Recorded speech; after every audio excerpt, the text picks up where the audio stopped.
کر لی۔ بعض عملیات کے اندر نعت علی کا جو ہے سوال کیا ہے، بیٹھو یہ سوال اچھا کیا ہے۔ تو نعت علی کا عمل مجربات میں بزرگوں نے لکھا ہے، لیکن اس میں جو نادین علی سے مراد اللہ لوگ ہیں، کیونکہ اللہ کا نام علی ہے، العلی اللہ کا نام ہے۔ اور بعد میں جو حرف ندا میں یا علی یا، تو وہ پڑھ سکتے ہو، وہ حرف ندا ہے، اس میں کوئی، لیکن جو ابتدا والا ہے اگر اس میں اس نے مراد حضرت علی کو لیا تو یہ شرک ہو جائے گا۔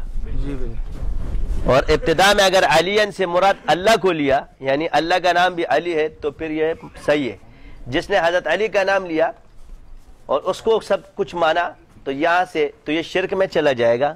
اور اگر اس سے اللہ تعالیٰ مراد لیتے ہیں، کیونکہ اللہ کا نام صفاتی نام العلی بھی ہے، تو اس سے جو مراد ہے، کیونکہ لوگ اس لیے ارادہ غیب ہے، کیا ہے؟ نیت غیب ہے۔ اس لیے ہم ظاہری مسئلہ بیان کر دیتے کہ انما الاعمال بالنیات ہے، تو یہاں پر کیونکہ علی، اللہ کا نام علی تو اب نہیں ہٹا سکتے، تو کیونکہ یہ ایک منتر ہے، کیا ہے؟ دعا ہے، دعائیہ منتر ہے یہ جسے، تو اس میں پہلا نام جو ہے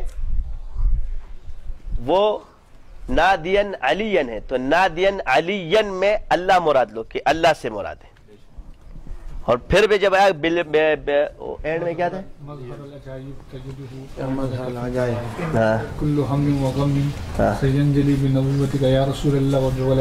بنبوت، تو یہ وسیلہ ہے، اور وسیلہ ندا کے ساتھ یہ شرعاً اس میں کوئی وہ نہیں ہے، ہمارا دیوبند اس کو مانتا ہے، اور وسیلہ شخصی ثابت ہے، لازمی ثابت ہے کہ اللہ تعالیٰ سے دعا کرتے وقت حضرت عائشہ فرمایا کرتی تھی، حضور فرماتے عائشہ جب تم مجھ سے ناراض ہوتی ہو تو مجھے پتہ چلتا ہے۔ تو کہا کیسے؟ فرمایا جب تم ناراض ہوتی ہو تو کہتے یا رب ابراہیم، تو یا رب العالمین نہیں فرمایا، تو یہاں سے شخصی وسیلہ، اور جب تم مجھ سے راضی ہو گے تو یا رب محمد کہتی ہو، ادھر سے بھی ثابت ہوتا ہے۔ پھر باب المغازی کے اندر عبداللہ ابن زبیر، حضرت زبیر بن عوام کا پورا وہ موجود ہے کہ میرا وہ قرضہ پھر مولا سے مانگنا، تو عبداللہ ابن زبیر کہتے ہیں میں نے پھر 2 رکعت نفل پڑھی پورا ہوئے، تو میں اے زبیر کے مولا، تو یہ کہ یہ مولا اللہ تو اس کا بھی ہے، سب کا ہے، تو کہ اے زبیر کا مولا، تو اس سے بھی وسیلہ شخصی ثابت ہوتا ہے، اور انعمت علیہم سے بھی ثابت ہوتا ہے۔